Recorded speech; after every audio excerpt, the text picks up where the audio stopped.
Is it good for me? Yeah, we're good. All right. I've got you good, Tom. You can hear it all right, Rick? Okay. Tommy, Yeah. my head's a little shiny. That's all right. That's all right. I'm just concerned about that mic in front of you. I don't want it to cover up your face. Dom, can we lower that mic a little bit? That's better. That's better. I got somebody, I'm letting in one more person here. I'm going to give him recording privileges real quick. All right. All right, we'll go ahead and jump right into questions. We've already got some, so we'll start with Rick Russo and then Grant Ramey. Hey, Michael, great to see you this morning or this afternoon. Just announced the other day that Tennessee will be playing in that environment in Indianapolis coming up and against top-ranked Gonzaga. Talk about taking the team over there and that matchup with the Zags. Well, it's a great opportunity, Rick. Nice to see you as well. Really good opportunity. We know the kind of reputation Gonzaga has as a program, and even more so this year as the #1 ranked team in the country. So it'll be a great test for our guys. We've had some good matchups with them in the past. Coach Barnes and Coach Few have a great relationship, and we remember the game a few years ago in Phoenix, and we played in Nashville, we played out in Seattle. So it's turned into a great series. I think our guys are just excited to be playing. You know what? They're equally as excited about next Wednesday as they are that game and any game on our schedule. But to be able to play in the Jimmy V and make that thing happen with all the adversities that have happened in New York, Orlando, and now ending up in Indianapolis, it's going to be a great event. And I think our guys are really excited and be a great challenge for our team. Mike, can you kind of walk us through the chaos of, I guess, starting when the season got pushed back a couple of weeks, the scheduling chaos in terms of everything that was going to happen in Orlando, and then that got canceled and everything just kind of kept moving around just how crazy have the last few weeks been for you trying to figure out a schedule? Yeah, I think it's been crazy for anybody, every coach, anybody involved with scheduling, trying to get something nailed down for this kind of season. It's been a challenge. The first challenge was when they moved the date. You obviously had games that were between November 10th to November 25th. And that was the first piece of the challenges. You had games that were scheduled. And so what do you do with those games? Like, for example, Wisconsin still wanted to figure out a way if we could play, but we had to move the date. So there were the challenges of the games that were prior to the new start date that you had to figure out. Then after that, you had to look at what's going to fit. And probably the biggest challenge, as you alluded to, Grant, was the MTEs. When they started moving the MTEs, changing the dates, teams started being able to add teams started dropping out because of all the different medical protocols. That's when it really got complicated, to be honest with you. Our whole approach the whole time was we were going to stick with ESPN, stick with Orlando, regardless of what it was. And we were pretty close to it going out there. And if everything had gone the same way, there would have been one other team in the event with VCU and Charlotte. We would have done it in Orlando. And we were planning on playing Gonzaga in Orlando. But when everything fell apart in Orlando, obviously we had to readjust. So what our approach was, Grant, was just to stay with the teams that we were going to play in Orlando. And that was VCU, Charlotte, and potentially Penn State. Those were the teams. And we decided to create our own event. And we're very thankful and appreciative of the university and the administration and our athletic department to allow us to do that here. And it didn't quite work out for Penn State for other reasons, but to be able to get VCU and Charlotte to be able to come to Thompson Bowling is really exciting, and we're looking forward to the Vol Classic. Mike Wilson and Ben McKee. Yeah, kind of that same line of thought. How many points along the way did you feel like you had the schedule settled and figured out, only to then have it thrown back up into the air? Well, you could go back to prior to everything happening in March. We thought we had this year's schedule finalized, to be honest with you. We were working on 21, 22 in February, January, February, March. We were completely working on next year's schedule. So that was one. Then the uncertainty of the summer and the early fall, we finally kind of felt like, all right, we have it set again. Then when they moved the date, we got to a point where we thought Orlando was going to happen. And we felt like it was settled one more time. And then finally, when that fell apart, or when that dissipated, I should say, now you had to add games. We wanted to play in an MTE, a multi-team event, because that allows us to get to the maximum amount of games of 27. In a year where they already were limiting the amount of games you could play, our guys want to play. They haven't played since March 10th or 11th last year. There's been a lot of questions on what this season would look like. So games were of the utmost importance. So every time there was any kind of change or any deviation from what it looked like, our whole thing was we got to get that MTE settled so we can play the maximum amount of games. And that probably was the biggest complication. I think outside of that, adding Appalachian State was a late add to the scenario. But other than that, everything was pretty settled. But probably 3-4 times we thought we had it settled, and finally we're all very excited that it finally is there now. And how much of a hurdle, if any, have different local or state or city ordinances regarding COVID? Has that been an obstacle at any points in terms of what you guys have scheduled? Potentially with George Washington, just being transparent. And I think more so for them, if they have to travel, maybe what their area or their county would determine they needed to do on travel back. So that was the only one per discussion that, they actually reached out to us and said, would you guys be willing to play the game right over the border in Virginia? Because that would limit some of their, whether it was quarantine time or whatever they had to go through when they got back to campus. And, and that wasn't something that we were wanted to do. So we'll see how that series, because we had George Washington was on the schedule. That was going to be in Thompson-Boling Arena this year. So, but for the most part, that hasn't come into play, Mike. Coach, I know Jaden Springer and Keon Johnson arrive as 5 stars, and with that comes lofty expectations. But as a coaching staff, have they in a way exceeded your expectations since they've arrived on campus? And if they have, how so? Well, you're absolutely right about the expectations, and I think that's just the nature of recruiting. That's the nature of the labels that get put on guys in terms of the stars, as you mentioned, and McDonald's All-American status and things like that. But the best 2 things both of those guys have done since the minute they've stepped on campus is they take defense personally. They play with an aggression and an attack mindset on the defensive side of the ball. And they are both extremely talented on offense. They are going to have great seasons. They're going to help us in a tons of different ways. But what they did from the minute they stepped on campus, which is not always the case, particularly with, as you mentioned, a 5-star player or someone that has great accolades coming in and expectations on them. They came in with a grittiness and a defensive mindset that fits right into our DNA and right into our culture. And I don't want to use the word, surprised by that, but they've stepped right in. And from that standpoint, they are not freshmen. Gustavo and then Jimmy Himes. Mike, with less than 1 week away, how ready is the team to start the season? Yeah, great question, Gustavo. You know what? I think we'll know more Wednesday night when that game ends. And the reason I say that is this. We have not had the opportunity to have 13 guys on one bench yet. We've had an opportunity. We've probably scrimmaged within ourselves 4 different times, pretty officially with officials and everything. But bottom line is you have 7 guys on one bench, 6 on the other, or 7 and 7, or whatever the breakdown is. And there's a lot of things you have to maneuver to be able to make that happen and get a real feel. But it's a totally different story when you have all 13 guys, 15 guys on one bench, and rotation comes into play, fatigue comes into play, scouting report comes into play. So those are things we have not had a chance to really feel yet with this ball club. And normally by this time of the year, we've had 1 exhibition game versus a non-Division I, and we have 1 scrimmage versus Division I opponent. And those are 2 big things, 2 big opportunities that nobody in the country is getting them. So I think if you ask that across the country, everyone would say we're waiting until November 25th or whenever the first game is to really get a feel on where we are as a ball club. And we'll know more after Wednesday and Friday next week.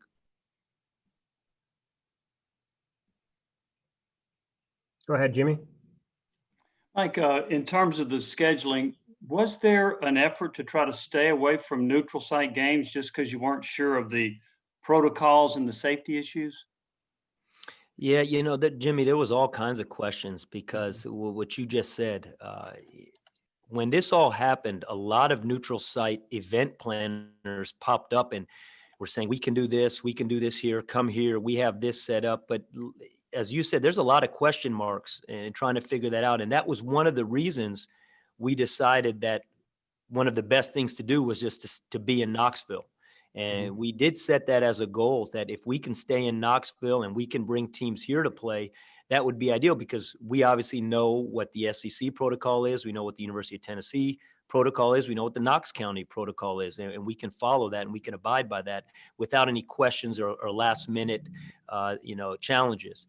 From a standpoint of neutral site games like the Memphis game or the Gonzaga game, I think you never want to play too many of those. We want to be able to play in our arena or play true road games to get ready for what the SEC play has. So obviously we're not going to be playing in Nashville this year with the Memphis game. And that made a ton of sense because of just the fan experience. I mean, it's simple as that. I mean, to have a neutral site game and have the fan limited attendance and everything, it makes sense to do for either fan bases.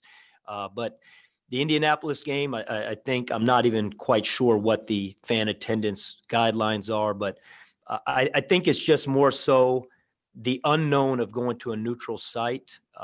This is the year to probably limit it if you could. Also, with the NBA draft, last night, the number one player picked was from the SEC. That's the fifth time in 10 years an SEC player was the number one overall pick. Previous to that, there was only one, Shaquille O'Neal. And I just wonder if you think that's an indication of how strong this league is to have had that many number one overall picks in the last decade. I mean, that is a really strong stat.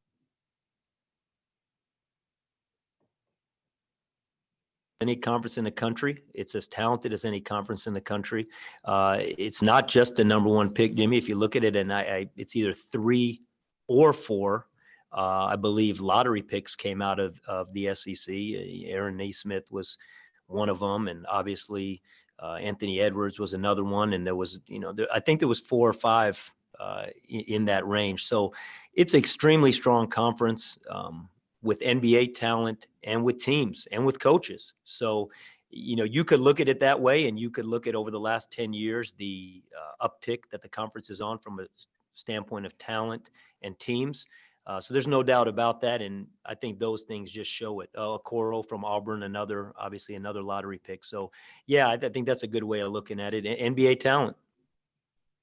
Rob Lewis and Ryan Shumpert. Coach, player development has really, kind of been a hallmark of this program ever since Rick got here. If you had to give a most improved player award out this year, who gets it from the guys coming back? In terms of the offseason, Rob, in terms of what guys have done this offseason? In terms of the offseason. And I know it was a weird offseason, but still, I mean, who do you think made the biggest strides? I think it would be unfair, honestly, to categorize one player in that because of what you just said. And these guys did not get a true offseason. Everybody had to do it in their own way, in their locale, wherever they were. Then when we got here, we were limited in a number of ways in terms of time that we could be with them and that we could all be in the gym together. Then we were limited in terms of competition and physicality. So I think it's hard to give it to one guy and say, because I think we'll know more as we get into the season, as we were talking about earlier. But just in general, you think about John Fulkerson, he's added a lot to his game on offense. And as great as he was second half of last conference play at the end of last season, he's added a lot to his game. Josiah James has added a lot to his game. I mean, he is trying to develop a new identity as a player where he uses his size more and his versatility to play multiple positions on both ends of the floor. Drew Pember has worked really hard this offseason. He was hit, it's kind of well known by now and been talked about. He was hit with a lot of contact tracing and he missed a lot of days. But the progress he has made. But as you know, Rob, as well as anyone, the player development piece, whether there's someone that plays 30 or 40 minutes a game or someone that doesn't ever touch the floor. The player development piece is happening every day in the Coach Barnes program. And we're really excited about all the guys, the way they've grown and what they've added to the game. VJ Bailey, who no one really saw last year, he's had a great offseason. So, but the big thing, as Gustavo was talking about earlier, is going to be how we react when we get 13 guys on one bench and how that happened. That's when we're really going to be able to really start to decipher some of these questions. And Coach, just one quick follow-up on and sticking with player development, being specific about Eve. I know you're instrumental in getting him here. Just how rewarding has it been to see him grow from how raw he was as a freshman to today being named a first team all SEC player by the coaches? It's awesome for him, and this is what coaching's about. This is what any Coach Barnes program is about. It's always been that way ever since I was fortunate enough to be a player for him and a young assistant for him. That's everything, is these guys having a chance to reach their goals, get where they want to go, have success on the court, have success off the court. And he's a great example of it. And you know what? He deserves all the credit because of his work ethic and his approach every day. He's got an incredible attitude. He's been a team first player from the minute he stepped on campus. And Rob, you and I have talked about this before. The day he stepped on campus, the first thing he said is, I just want to be the defensive player of the year in this conference. And that's where his goals always have been weighted, was to be a dominant defensive player. And he knows he still needs to be better in that area. But he takes a lot of pride in how he works. He takes a lot of pride in the team. And he trusted the process. And that's probably as rewarding as anything, to see someone who really trusted their own process, was diligent about it, and it's paying off in front of all of our eyes. Hey, Coach, you talked about Keon and Jaden impressing you with their defensive mindset. I'm just curious, how much of their defensive ability in that mindset were you able to kind of learn about in the recruiting process, and how much of that was more of a surprise when they got to campus? No, it's a really good question. Absolutely, you saw it, because they play with fierceness and a tenacity on both sides of the ball. They're very strong, athletic wing guards that play the game above what a typical freshman or high school senior would play. But anytime somebody is that highly regarded, and both of them were highly regarded on offense as well, and they come in, but their focus and their mindset, they take it very serious on that side of the ball. Both of them have a long way to go. So I don't want to set any expectations here that are they both have a long way to go learning defense, off-ball defense in particular. Scouting report, which we talked about, is going to be a big thing for both of them, that we've tried to introduce to them in the best way possible within our own team. But on ball and a mindset of defense, both guys are ahead of where typical freshmen are. And we did see that in the recruiting process. You could see that because of the tenacity they both played with. Rick Russo and Grant Ramey. Hey, Mike, couple questions. The guys have been dealing with the pandemic for some time now, no doubt. How difficult has it been as a staff to kind of navigate them through that, get them ready for what they might, because we're all going through it, get them ready for what they might face with regards to games, attendance, and things are going to look so different. That's one question. The other is several young players on the team, but how neat is it having a couple seniors back like Eves and John Fulkerson to help guide those guys along the way too? Yeah, so the first part is, I'll be honest with you, we're doing our best as coaches to guide them through that process, but we haven't been through it either.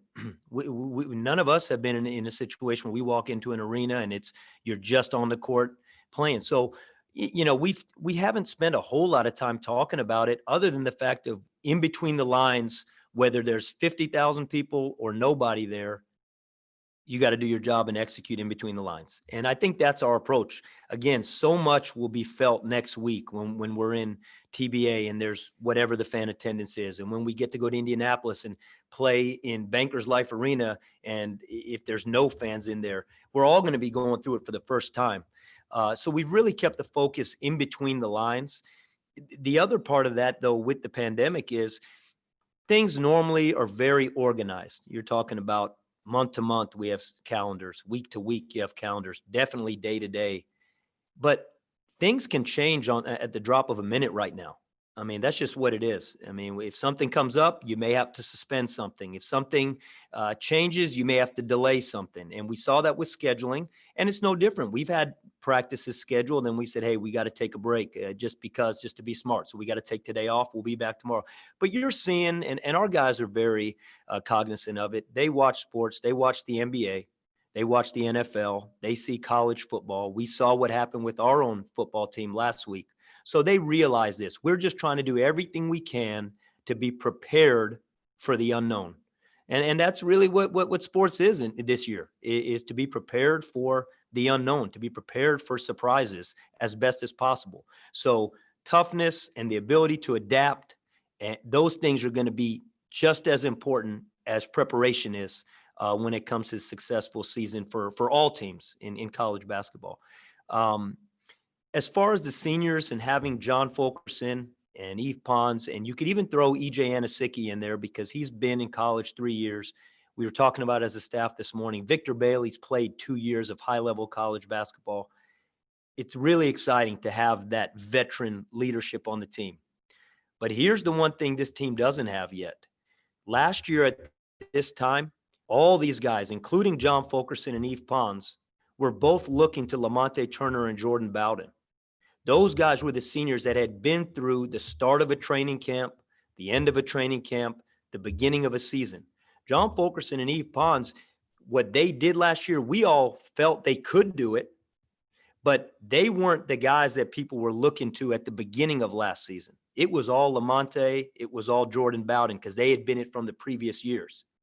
So John and Eve are still in relatively new position right now. Yes, they did it at the end of last year, and they know what to expect.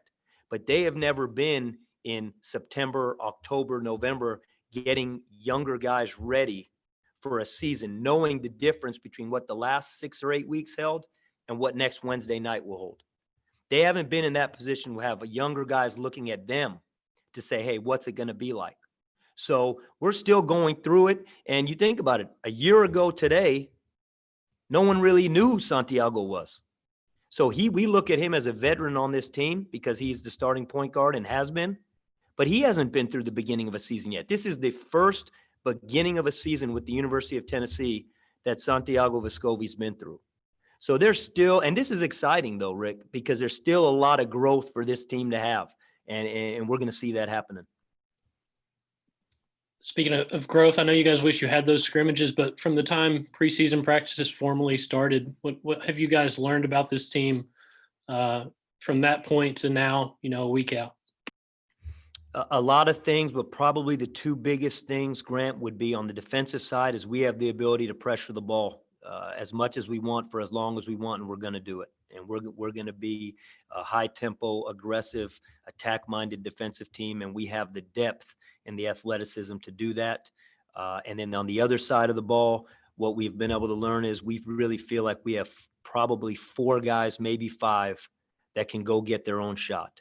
And coach has made adjustments within our offense to put them in positions to be able to do that in terms of spacing, in terms of tempo, that we have 4 or 5 guys that can really go get their own shot. And we haven't had that in the past. So those would probably be the 2 biggest things. I know going back to March, you were already excited about this team's defensive potential. Are you more excited about it now after seeing it on the floor the last however many weeks? Yeah, sure, because we've been able to implement our system. And so it's one thing to know you have the physical tools to do it. It's another thing to know you have the depth to do it, which we've really felt like that, like you said, since March. And we're always excited about our team defensively in terms of what we're going to accomplish. But to be able to see it over the last 8 weeks with our system, with the buy-in, with the defensive IQ, with the guys understanding what we're trying to accomplish, that has definitely got us even more excited. Thanks, Mike. Jimmy and Mike Wilson. Mike, Keon Johnson was asked the other day, who's the toughest guy for you to guard on the team? And he said Santiago Vescovi. Does that surprise you? No, it doesn't, because Santiago plays with great speed. He's got an incredible feel and IQ, and he's one of the craftiest players with the ball, whether it's off the bounce, whether it's passing the basketball.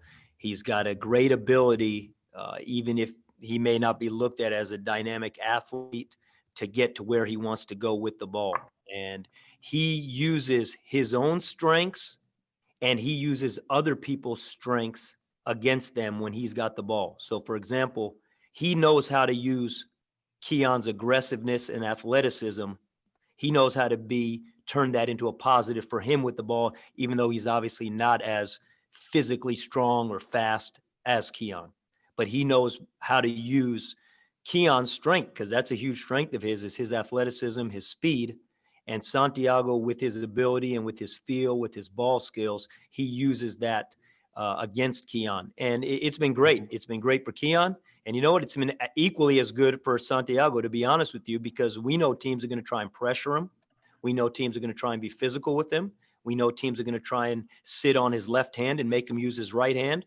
So when he gets an elite athlete like Keon Johnson or VJ Bailey or the size of Josiah James guarding him and trying to do those things, he just continues to improve his skill level and his craft in terms of being able to be difficult to guard, like Keon talked about. Jeremy Pruitt said the other day that he's already talked to some seniors who said they plan to come back next year. Have you had any of those conversations with your seniors? They've occurred a little bit, more in passing than they have in any kind of seriousness at this point. I think it's one thing for football to have that conversation, 5-6 games into the season, and we haven't even stepped onto the court yet for our first game. So I think those will happen, but I think the season will tell a lot for anybody that has that opportunity.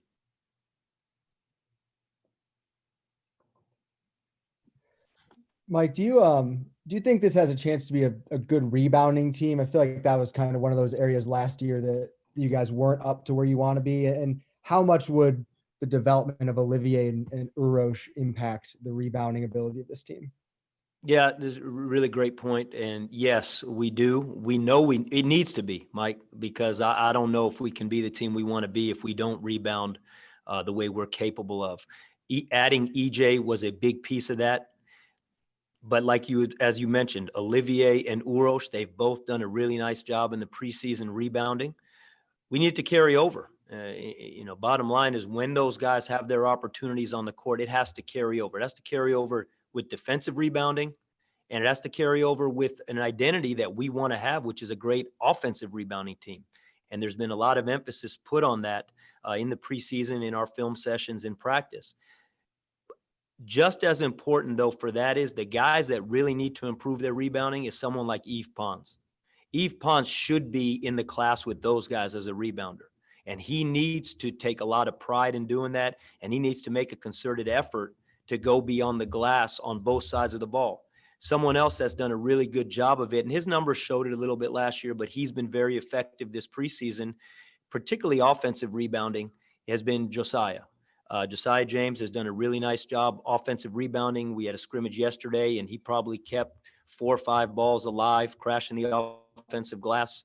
And he's got a knack to rebound the basketball. And on the defensive side, where that can really help us is if he rebounds the ball, he can lead the break, because Santiago or any of our guards can run the wings. And whether he's at the 2, the 3, the 4, or the point guard spot, if he rebounds and he can lead the break, that puts us in a really good position in our transition offense.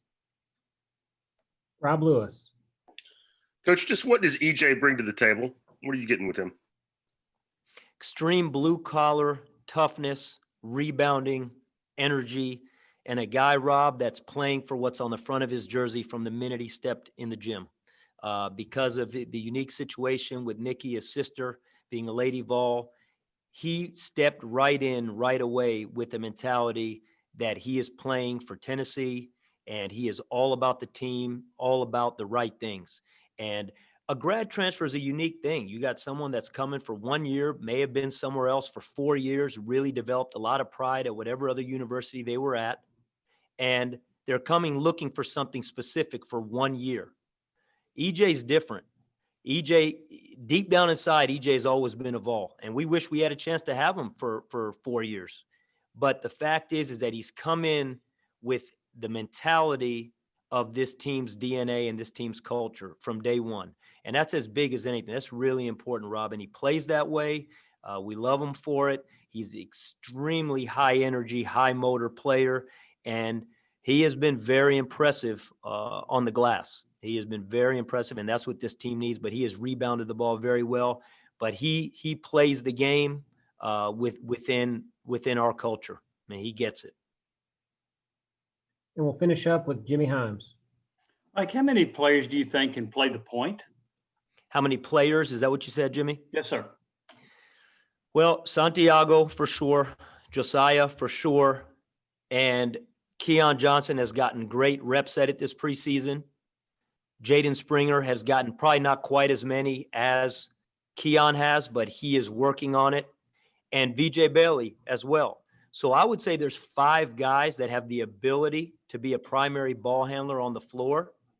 The difference is knowing that position, knowing exactly what coach wants, knowing how to run the ball club, and doing that at the level we need our point guards to do it. I wouldn't say we have 5 guys that are ready to do that right now. I think we probably have 2 to 3 that could probably get that accomplished, but I really believe we have 4 or 5 that are capable of playing that spot from a ball handling perspective and able to run that position if need be.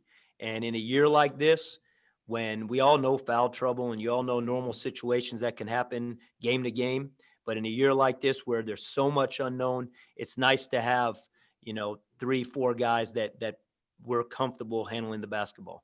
They When just you have that, learn the system. I'm sorry, when you have that many that are comfortable, does that make you harder to guard?